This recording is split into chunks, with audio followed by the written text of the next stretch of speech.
Hey guys, so in this video, I just want to talk about the safest, the best return investment method, especially if you are absolute beginner in stock market.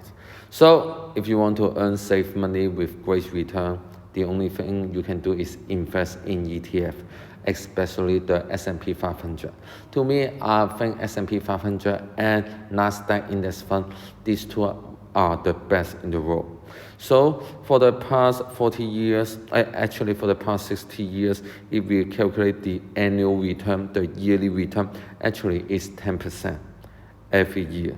So if you invest 1 year, if you have, let's say, if you have $40, and then if you invest $40 per week, then 1 year later you will have 2,000.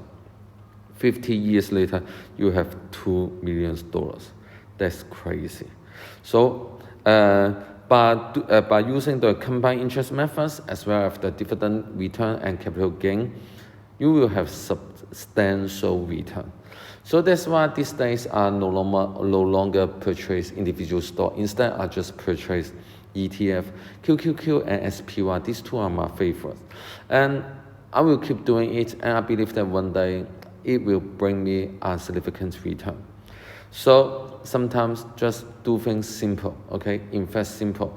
Don't do a lot of stuff. Don't do a lot of trading. Just buy and keep and enjoy the return in long term. So that's my investment philosophy. Please feel free to tell me what you think. I will read and reply all your comments. Thank you very much.